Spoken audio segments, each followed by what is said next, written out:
Unajua kwa kweli mimi sikutarajia hiyo backlash kwa sababu sikuwa naona, yani kwangu iko a big deal kwa sababu kwanza hata tuko tumeshawahi discuss maneno ya age. Na mimi mwenyewe ndio nilisema age yangu. Unajua kama ningekuwa labda nimeficha alafu maybe baadaye watu wakuja wagundue, kwa sababu me I've never had an issue with age. Unajua age ni kitu ya kawaida kwangu. So na nafikiri tu culture ya African culture ile watu wanayo ni the man has to be older than the woman, you know. Hello and welcome to my channel. So that was Esther Musila. That is Guardian Angel's wife. If you don't know who Guardian is, he's the gospel musician who has always had to defend his relationship with Esther because he happens to be 20 years younger than her.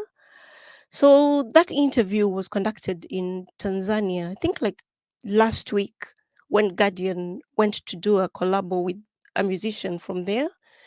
So before they could talk about his career and what had taken him to Tanzania, the question of their age gap relationship came up. So let's just hear what else they had to say. When vile tulikutana, it was during Corona, you know. So for 3 years before sasa nirudi kazini, yani kama kwetu ilikuwa honeymoon kwa sababu we were always together. I think from the day tulikubali tunaingia mahusiano, hata tuliulizana kweli ama iliendelea tu hakukuwa na ile ati be my girlfriend yani sisi tuliendelea tu, and yani sababu mimi sasa hatukuwa kazini, so we were on gear 5 from day one.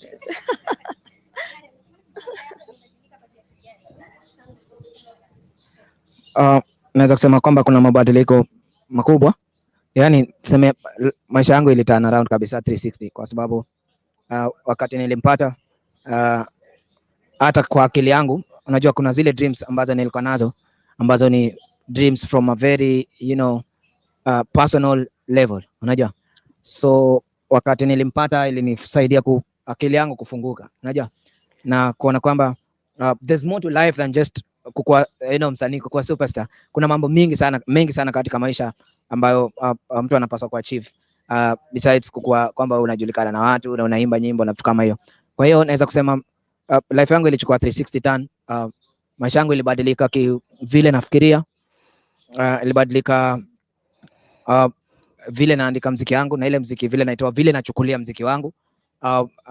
Ilibadilika pia sana kihela sana zaidi kwanza. Yani mambo mengi. 360 turn ni kumaanisha kwamba yani kila kitu katika maisha yangu kilibadilika for the better. Kwa hiyo naweza kusema mahali niko sasa na mahali nilikuwa sasa hiyo ni tofauti sana. Yani kama sasa huwezi kusikia nikisema kwamba nataka ku give up on music kwa sababu yani imebadilika sana. Yeah. Acha nikwambie kitu moja ambacho nimejifunza kwa muda ni kwamba kuna vitu katika maisha ambavyo ni personal sana. Unajua? Kuna uwezekano wa kumpata mtu ambaye ako na miaka 50, mwanaume ambaye ako na miaka 50, lakini akili yake ni ya utoto, ni ya miaka 10. Unaweza kupata mwanaume wa miaka 20 na akili yake imekomaa, ni ya mtu wa miaka 50. Unaona? Kwa hiyo umri haimaanishi kwamba ndio maturity. Kuna watu wana umri mkubwa lakini ndio ni watoto kama kitu jaye kusikia. Yani mtu akirizo na hapo unashangaa huyu kweli huyu ni huyu amerizoni hivyo ama ako na akili nyingine ameacha mahali atachukua baadaye. Unajua? Kwa hiyo for me my relationship ni kwamba umri upo ndio, lakini je, kuna hiyo heshima fulani. Kuna vile najihisi kama mwanaume wake nikiwa naye, unajua? Kwa sababu pia kuna tofauti ya mimi kujihisi kama mwanaume wake ama kujihisi kama mtoto wake. Kama kungekuwepo na instance ambayo ningejihisi kama mtoto wake, basi ingekuwa inabidi nimuite mama kabisa, yani ningempatia heshima kabisa nimuite mama. Unajua, yani singeweza kumgusa. Lakini wakati tuko peke yetu, yani vile wangana mgeuza, hiyo si hisi hiyo utoto kabisa, yani unajua wakati tuko peke yetu ile relationship yetu, vile roho zetu zina connection yetu hainipati hiyo hisia kwamba, unajua kama binadamu tu, wakati uko peke yako kuna ile hisia waga inakukujia. Wakati unadanganya watu hapa nje kwa mtandao na nini ni tofauti, lakini wakati uko peke yako kuna ile hisia waga inakujia wewe personal. Kwa hivyo mimi wakati tuko peke yetu haijai nikujia, na hata wakati niko sasa peke yangu nikimfikiria, simfikiri kama ati sasa mambo ya miaka, namfikiria kama mke wangu, ni nini naweza kumfanyia, ni nini ambacho amefanya kwa maisha yangu ambacho ni tofauti. Kwa hiyo umri kama kuna kitu ambacho si regret yani ni kumoa bibi yangu, kwa sababu Mimi nawajua rafiki zangu tu ambao yani ndoa zao zimekaa miezi 6 na zipite hapo kabisa. Yani kuna watu ambao wameoa the right age. Kama kwamba age ndio ingekuwa hiyo ndio the ultimate factor ya consider, basi watu ambao wame break up ni wengi ambao wake zao wana miaka kidogo kwa shinda. Unajua kuna watu ambao walioana wakati mimi nilianza kumdate bibi yangu na wako na hiyo age ambayo tunaongelelea na sasa hawako pamoja anymore. Unajua walikaa hata miezi 2 ama 3, yani jamaa kaona huyu si mwezi. Ama huyo mwanamke kaona huyu si mwezi. Kwa hiyo commitment yangu kwa mke wangu ina go beyond age. Ina go beyond opinions za watu. Kwa sababu yani ukiingia kwa hiyo kitanda ni wewe na mke wako. Hamna ati jamaa wa opinion. So kwa kuongea wanaweza kuongea kwa mtandao na utapata kwamba most of the times mtu anaanza kuongea hata kama ana fact. Yani mitandao ni mahali pa kuongea bila facts. Unajua? Yani mitandao ni mahali pa people respond on the internet based on the caption. Unajua? Kile kimeandikwa ndio wagana respondia. Ha respond mara nyingi kwa hata content ya video. Utapata wakati mwingine video inasema kitu tofauti lakini caption jamaa wana respond kwa caption. Na nasema kwa hiyo mtu kama huyo ni mtu anapita tu, unajua? Ata comment hapo alafu apite hata rudi hata kuangalia kwamba alicomment kitu. Kwa hiyo yeye tayari amesahau na wewe uko hapo unafuatilia comment yake. Kwa hiyo mimi kwamba ati backlash ama opinions za watu, as long as mimi niko happy, yani nadhani mimi furaha yangu ndio ina maana kwangu kuliko vile wewe unataka kusikia, kwa sababu wewe vile unasikia wewe si wetu. Kwanza wewe nilikupata Nairobi sasa hisia yako ina news kwa nini? Yeah. Unajua juzi nakumbuka nilimweleza nikamwambia, yani nashukuru sana wasichana wenye alikuwa labda girlfriend wake wa zamani, wale walimwacha wakifikiri anateseka sana, kwa sababu walinipatia mume mzuri sana. Yani nawashukuru sana. Mlimwacha? Yani big up. Yani tuseme maombi yangu yani Mungu ametimiza kabisa, and even beyond my expectations, kwa sababu naweza kusema mimi maisha yangu ni kama ilianza at 50. Unajua? Because everything I wished for, yani nimepatiwa within the last 4 years. Kwa sababu Guardian ni Guardian lakini Peter ni mume wangu. Guardian ni wenyu lakini Peter Omwaka ni mume wangu. Ameweza kunipatia kwanza mapenzi. Yani nikiamka hata jana ndio nilikuwa nafikiria nasema, yani this is how life is supposed to be. Just happy. Sisi wanadamu saa zingine we complicate our lives na vitu nyingi ambazo hazina maana. Kwa maisha yangu sidhani in my 50 years kama nimeshawahi kuwa na furaha vile niko. Because I see him in me and he sees me in him. Yani hata sijui nisemeaje, kwa sababu sisi ni marafiki kwanza. We are friends. Yani ukitupata tuko wawili saa zingine kwa nyumba tuna utoto, utashanga huyu sasa ndio huyu ni mtoto. Yani hawa ni watoto gani? It's because I think our chemistry is so tight. We are more friends than husband and wife. So ukiniona ninang'ara hivi, yani nikupendwa. A few months ago that I covered their story. So in case you've never watched that video, let me just give you a recap of what I covered. Nilienda kwa kanisa, nikaingia kwanza, pastor akasema elders wanasema huyo kijana asisimame kwa madhabahu. Wakapishana mpaka finally after kama 30 minutes pastor akakubali niimbe. Lakini wakati nimeingia hivi kuimba, nimepiga chorus ya kwanza ya pili, pastor amechama anataka kukuja mpaka aninyang'anye mic. Kwa hiyo sasa anaongekilia mtu mmoja. Wakati pastor alichukua microphone nikimaliza kuimba, hata kusema ati unakuwa na msanii nini kama ile kulikuwa kuna msanii amekuja church, hakusema kitu. Akaendelea tu na nikachukia kanisa. I went to a church to sing somewhere. Yani kwa bibi yangu inaweza fanya mpaka nikue mimi sistahili kuimba wimbo Mungu kwa church. Kaenda home na wife yangu nikamwambia, unaona leo ndio siku yangu ya mwisho kanyanga kwa kanisa. Nikasema I will never step into any church. Mambo ya kanisa na mimi imeishi hapo. Acha nipige maombi yangu kwa bedroom. Wife yangu aliendelea kwenda kwa kanisa yao, akienda na niacha huko nje kanisa. And then one day I was invited into a birthday and I met my father, Pastor Bob. Sijai kuona pastor anakufurahia vile fana anakufurahia. Akafurahi kunicheki, akaniambia mzee, umekuwa wapi tu? Yani amefurahi kunicheki atulii. Sasa ile meeting imeisha, ananiita kama kuja tu kunywa chai, yani amefurahi na mimi mbaya. Na kule basi alinichuja, kumbe akaendeleza kibadi mbaya, akapeana kabola hapo mahali. Mimi nikasema kumbe mimi nilikuwa nakataa church kwa sababu ya mtu ana struggle, si mimi ndio na struggle. Lakini ananichukia kwa sababu ya struggle yake yeye mwenyewe. Nikasema ni shetani anakutumia hii njia kulitoa kwa church. Na basi akaniita. Sasa ile hakuna mtu anabelieve kwa marriage yangu, especially pia watumishi. Na basi akaniambia mimi nasimama na wewe mpaka ufanye harusi, mpaka uoe huyu wanakutukana naye na mtasimama. Na akanichukua kwa chati yake, akaulizwa kwa nini unachukua huyu mtu, kwa nini unafanya hivi, lakini akakaza akasema mimi nakuja tu kunywa chai. Yani,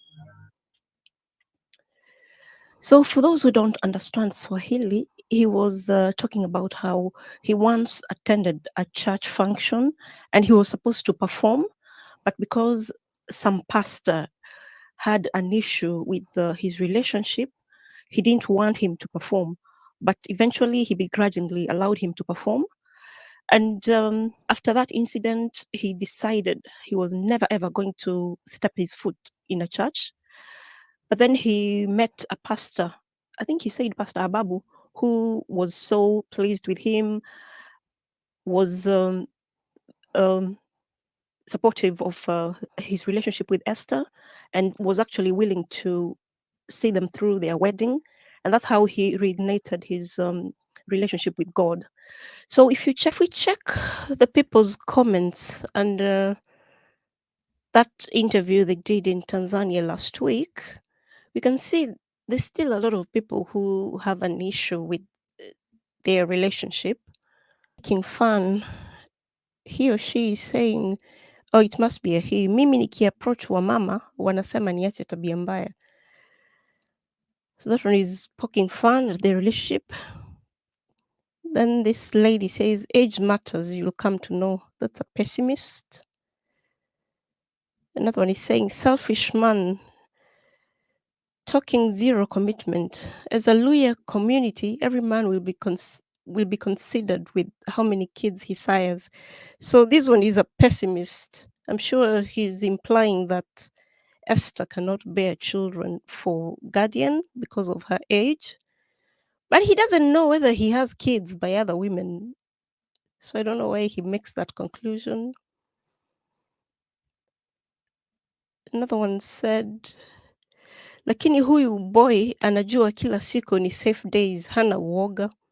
So this one is poking fun at Esther's ability to conceive. Then another one says, I'm happy for them. She's more beautiful than many 25-year-olds. That one is obviously cheering that relationship. But there was some response under that relationship. Went the issue here. Do you think it's right if you look at it as a boy mom? To be honest, I'm sure most women would prefer their sons marry a younger girl. So that one is against that relationship.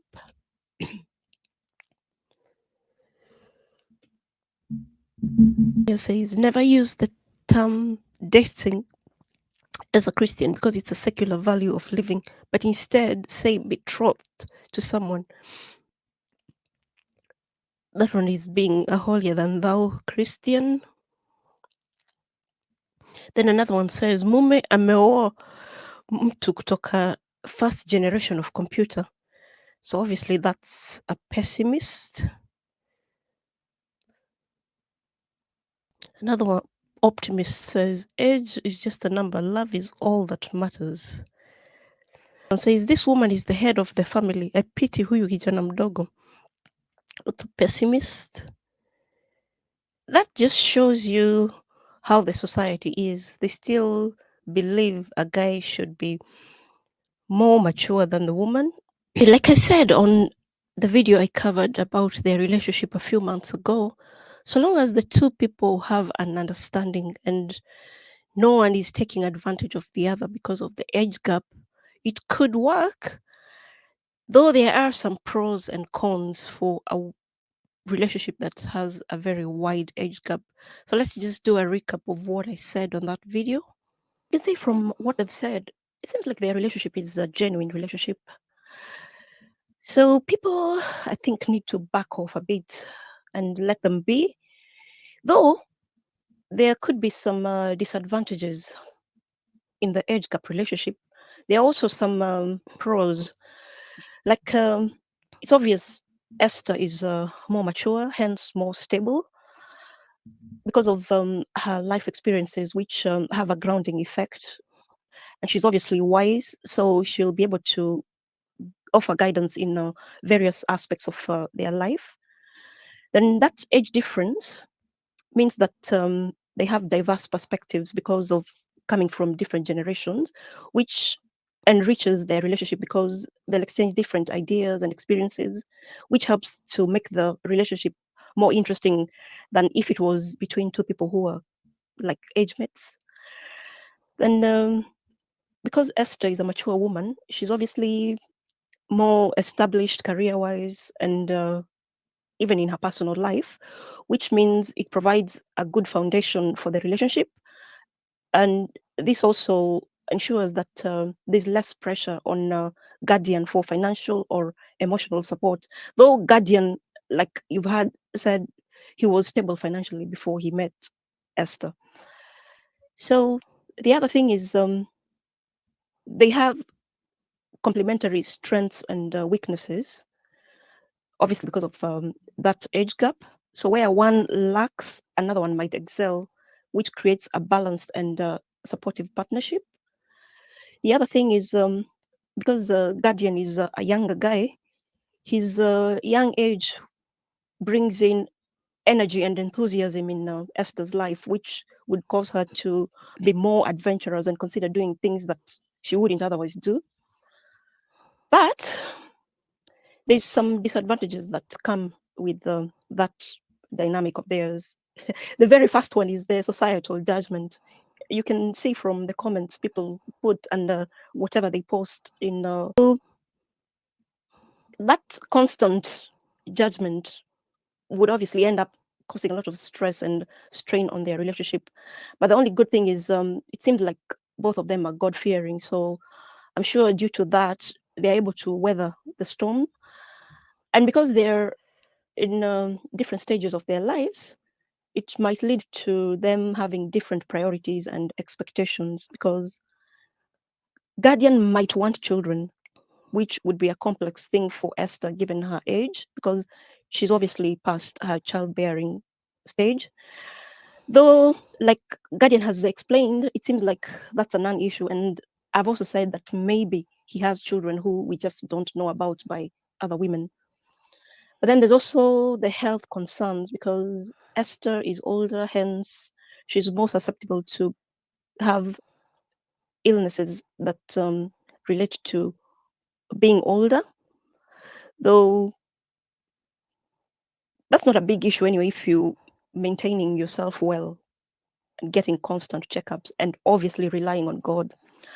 And then there's also this issue of future plans because Esther might have different visions and timelines for retirement and maybe for activities like traveling, while Guardian might not be thinking about retirement yet because he's still a young guy. I think he's only in his early 30s. So the other thing would be the family dynamic when it comes to kids. But I think Esther's children have been interviewed about their mother's relationship, and it seems like they're cool with Guardian. So that's a plus. So as for netizens, I think people need to realize that Esther and Guardian are consenting adults and they've chosen to be in that relationship. So guys should respect their autonomy of choices.